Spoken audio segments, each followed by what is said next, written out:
Hi, my name is Gary Haulk. I am the Dean Emeritus at Montcalm Community College. And here to talk about this book that I was asked to write several years ago now about the history of MCC. We are now in our 60th year. I'm happy to share what I've learned.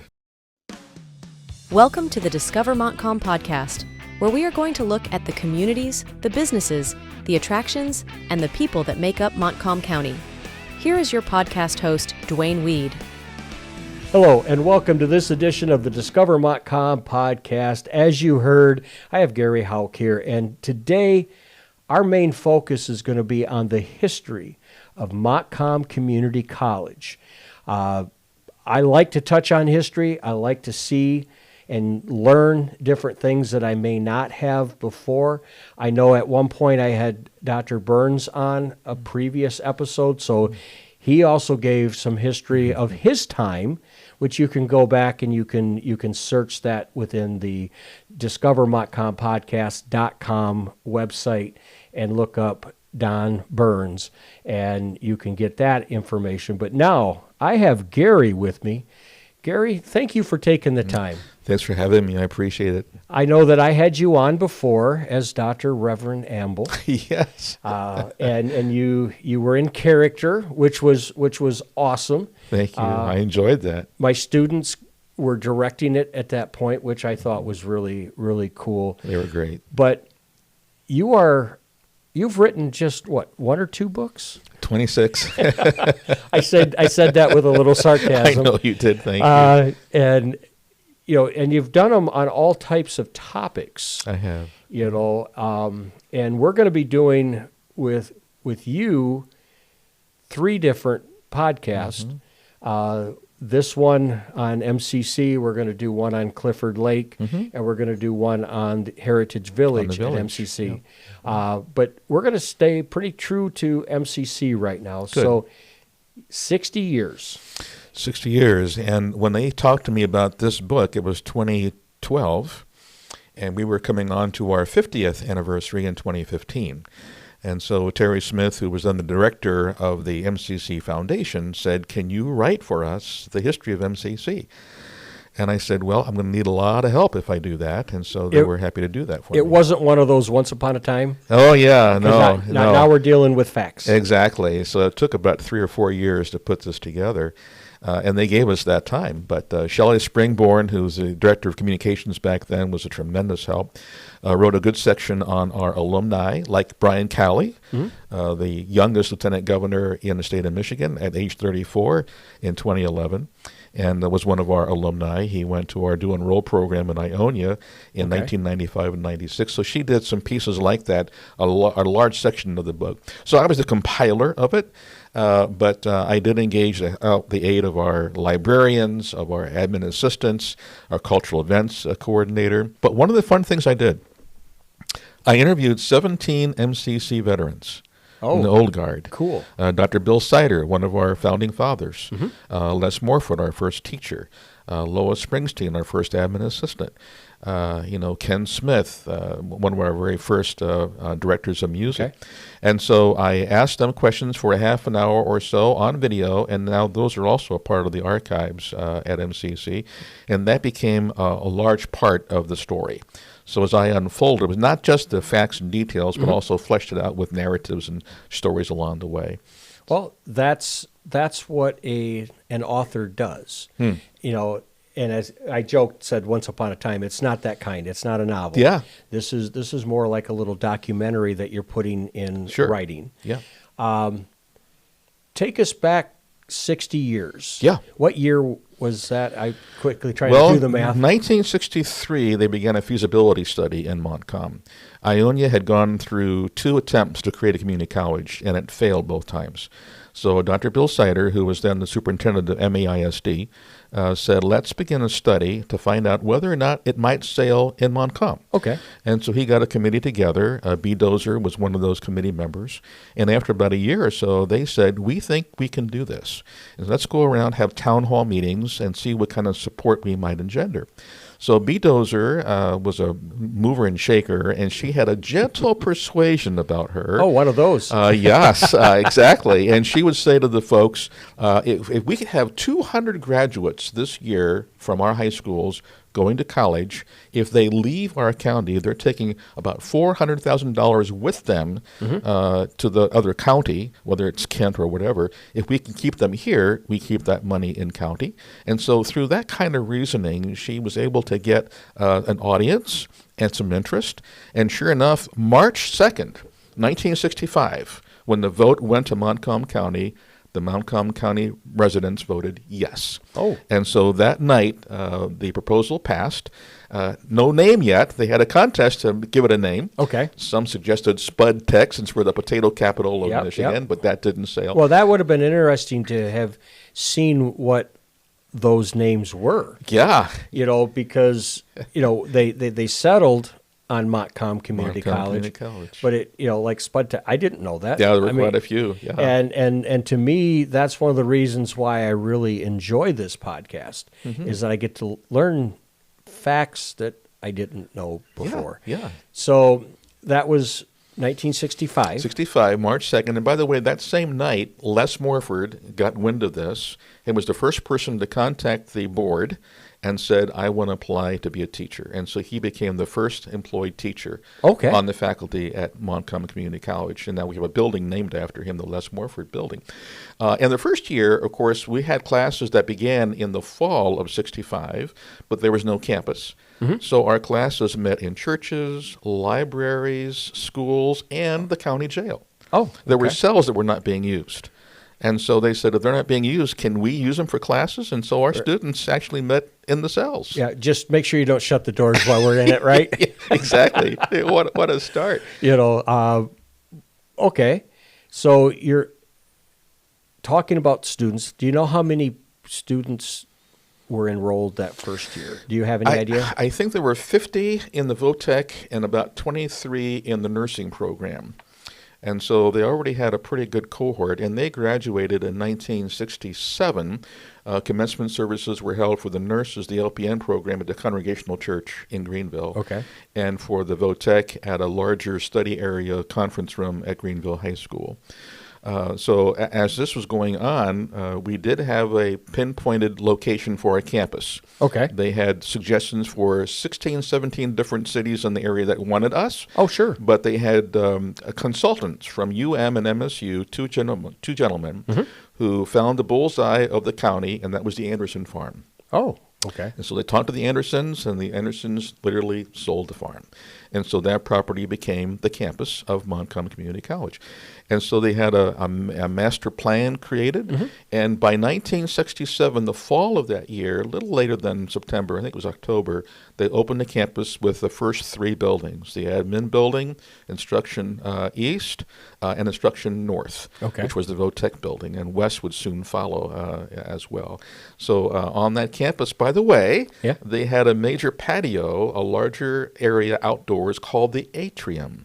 And because it's a Roman word, it goes back to Roman Empire, they used the word the Centurion for their mascot and for their teams. So when they finally got their basketball team, baseball team, a golf team, and cross country, they called them the Centurion. So that's where that came just from. happened fairly recently.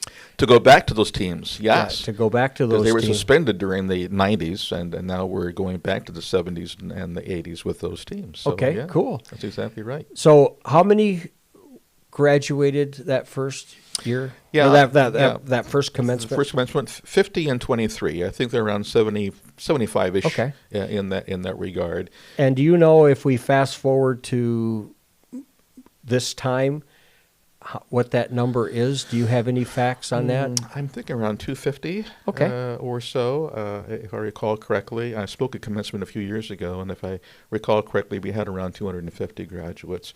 And this year, of course, we had a record-breaking enrollment with well over 2,000. With our current administration. But it's kind of fun to see how the presidents who led us kind of gave us different eras. Oh, sure. And so each era has its own character and its own personality. So Don Fink was our first president. He was hired early on in that venture and served from 1965 to 1971. And so under him and Cliff Bedore, who followed after him, served from 72 to 1978, you have those programs rolling out. which included business and nursing and aviation maintenance. Okay. So that even that VOTEC building was an airplane hangar for a while, for 10 years. And the grass strip that's now part of the village used to be the landing strip for the airplanes that would land on campus during that program. So we had that going on. Okay, I'm trying to picture, because I'm so used to what's there now. Yeah. Trying to picture, one of those fields right next to across the street from the admin building, that was the landing strip. Okay. And Jess Fox was the dean in charge of that program. But you had that role. You had the sports teams. You had the pep band. You had the choir. So Ken Smith, who was a teacher of science, was also a musician. So he became the choir director, and he and Vernon Dean Blake wrote the alma mater.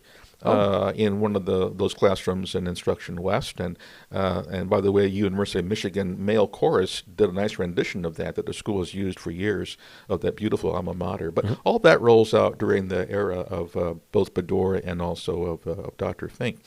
And then when Herb Stoutenberg came along, he established through a partnership with the foundation, the MCC Foundation itself, with Stan Ash as the chairperson. So now they had a nice foundation financially for development and stewardship and raising of the funds. And I did some work for Stan.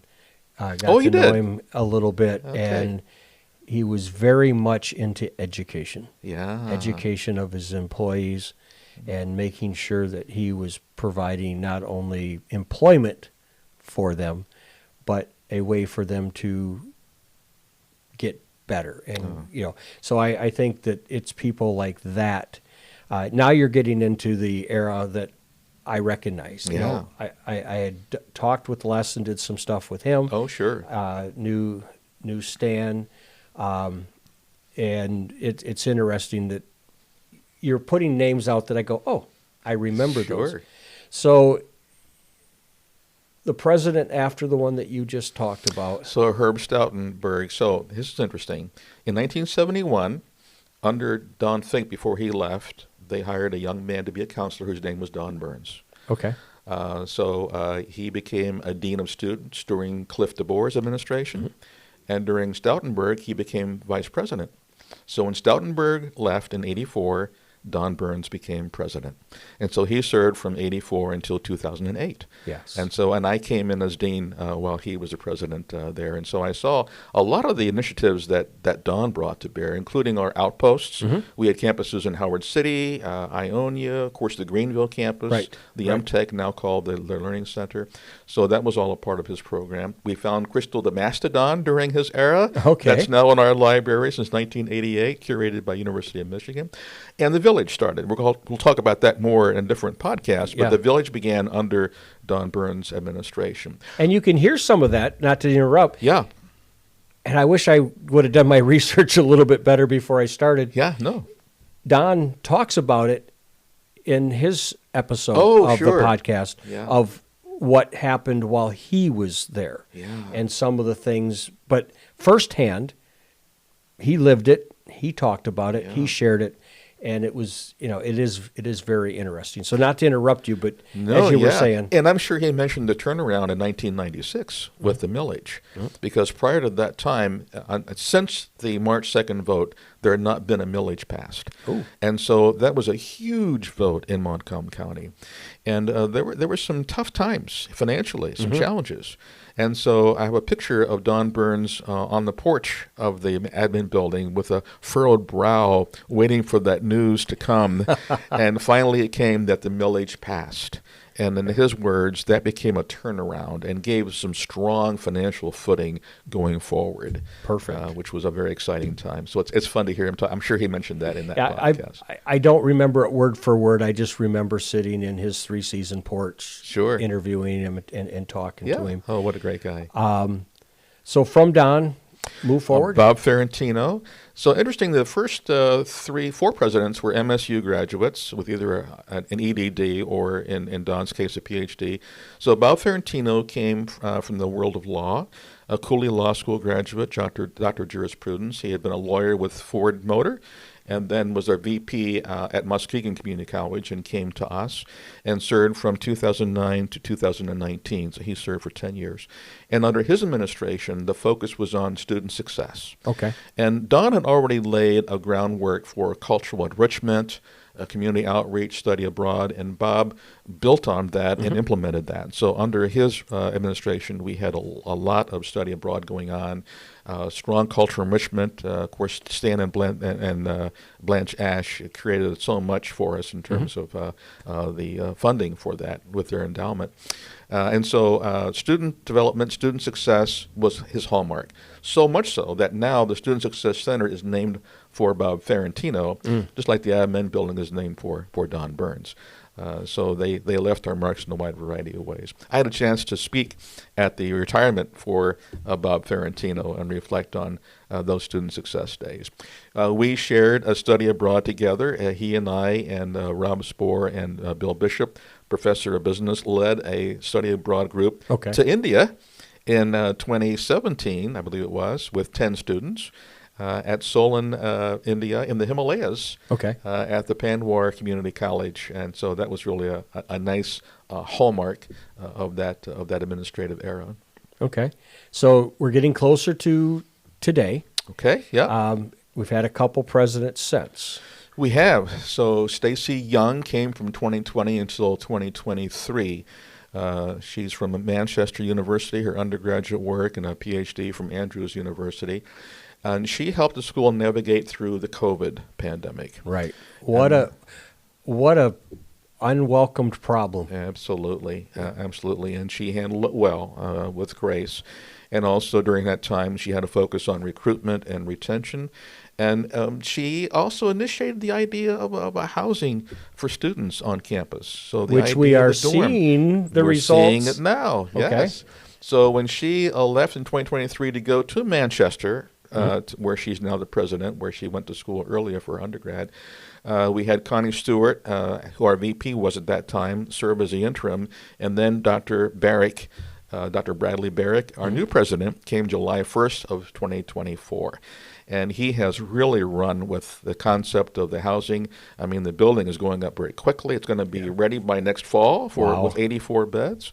And talk about recruitment and retention with a 16% increase this year, really building on that foundation and going with another 5-year strategic plan and tremendous community outreach. So Dr. Barrick brings to us a doctorate of ministry from Evangel University, also working on his EDD from Michigan State University, but his chaplaincy in the military, his leadership, his skills with Rose State University as executive director and a professor, a wide variety of leadership backgrounds that really come to bear right now with our point in history. So it's kind of neat to see how each president has brought what we needed at that time to flourish in so many wonderful ways.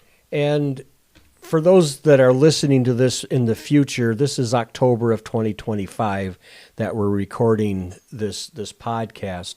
So if you just want a perspective of things, because I know in the future, maybe we'll have you back. We'll talk about anything that's changed in Montcalm County. Sure.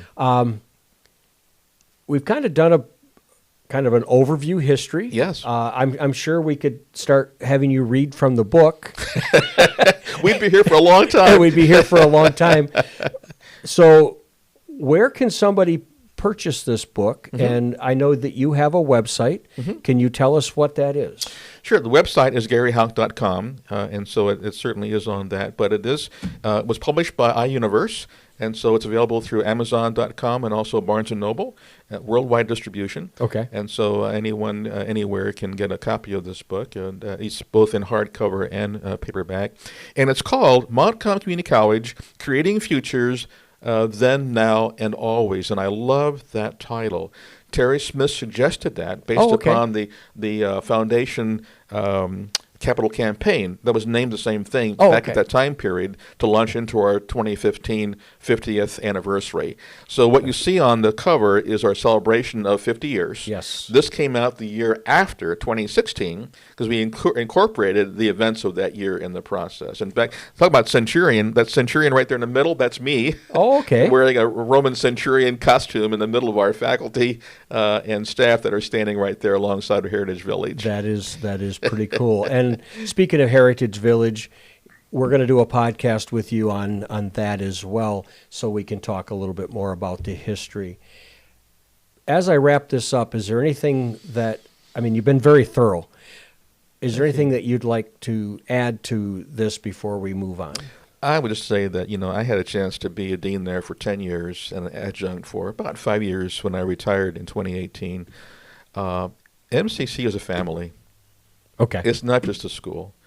So my time there was just wonderful. I love the camaraderie between the faculty and the students, between the faculty and the staff, the faculty and the community, the students in the community.